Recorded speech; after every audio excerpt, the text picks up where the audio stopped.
This is Autoline Daily reporting on the global automotive industry. The proposed merger of Fiat Chrysler and Renault is running into some sticky issues. For one, the French government wants more, a lot more. Bloomberg reports it is demanding that the operational headquarters be headquartered in Paris. It wants a seat on the board of directors, and it wants a special dividend for Renault shareholders. Remember, it owns 15% of Renault. Meanwhile, the CEO of Nissan, Hiroto Sakawa, says that if Renault and FCA do merge, then that changes the structure of Renault, and that will require a fundamental review of the whole alliance. Well, here's our Autoline insight. All this points out the problems with mergers and alliances. It sure is hard to get everyone to agree to anything, especially in a timely manner. And that sure can bog down the whole process when you're trying to figure out whose products and platforms and powertrains to use.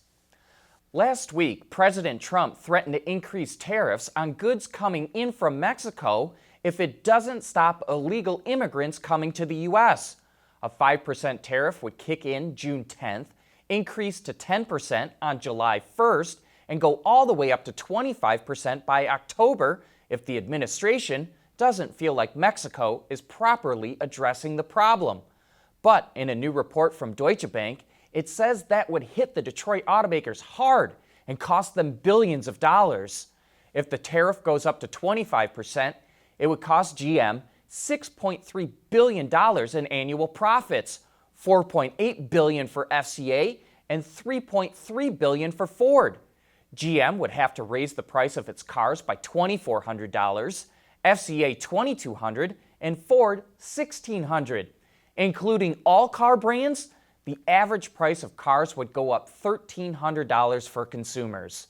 The report also said the tariffs could cut vehicle sales by 3 million units annually.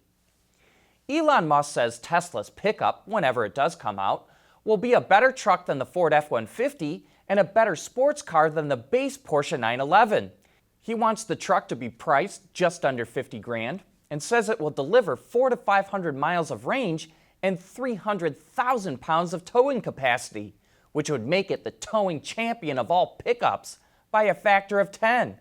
But can he really deliver all of this for under $50,000?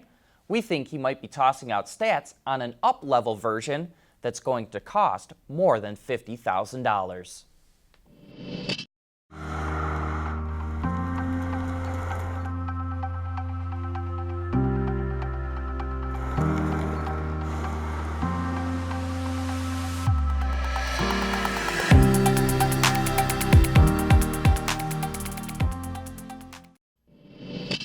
The UK government set up ambitious goals for reducing emissions, but last year it ended incentives for plug-in hybrid buyers and reduced them for EV buyers.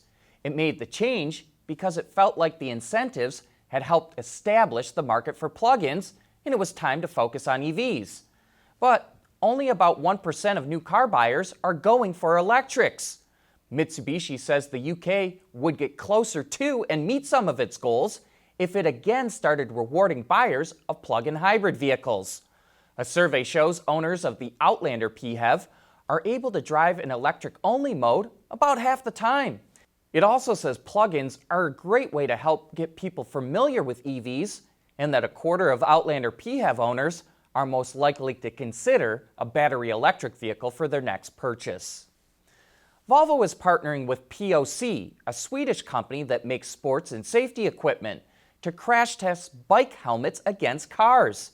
As part of the test, crash test dummies wearing bike helmets are launched into different areas of the hood at different speeds and angles to measure the safety of the helmets. The companies say these tests will help improve the safety of bike helmets and are more protective in an accident involving a car and bike. But why the heck is a car company crash testing bike helmets?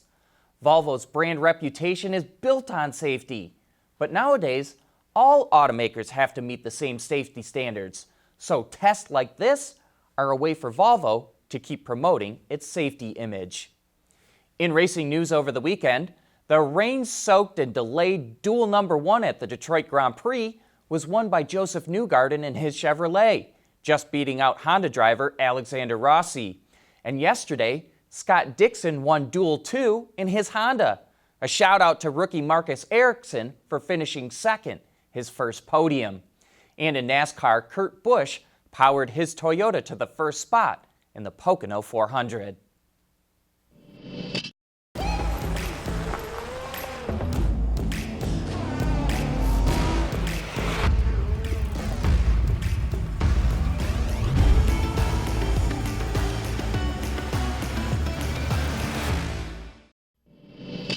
We've got a great Autoline After Hours this Thursday. It's all about the SAE's Auto Drive Challenge, where 8 universities are competing to develop autonomous cars.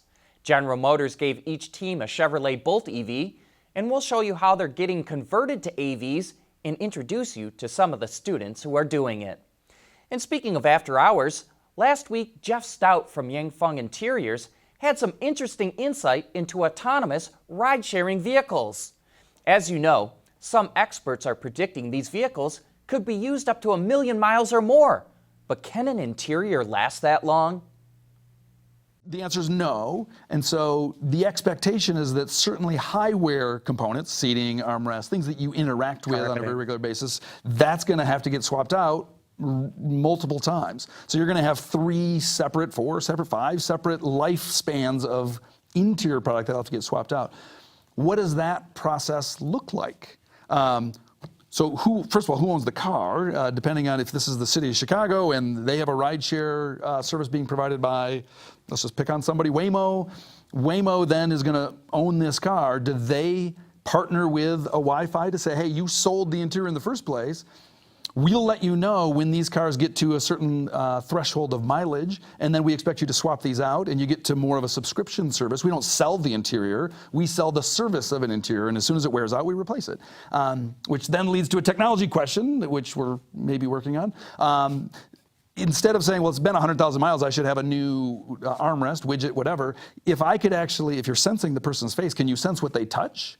And tell me, well, I want to service that door panel after it's been loaded 100,000 times. And if nobody ever touches the door panel, don't ever replace it. Replace based on need, not based on mileage. There's a lot of analogies to the airline engine industry. Rolls-Royce, they sell the service of that engine, and they're tracking all of the things that are going on inside that engine. And when they start to measure abnormal anomalies as far as vibrations, they go and service it. They don't service it based on a number of flight hours. They do it based on the data that the engine is generating.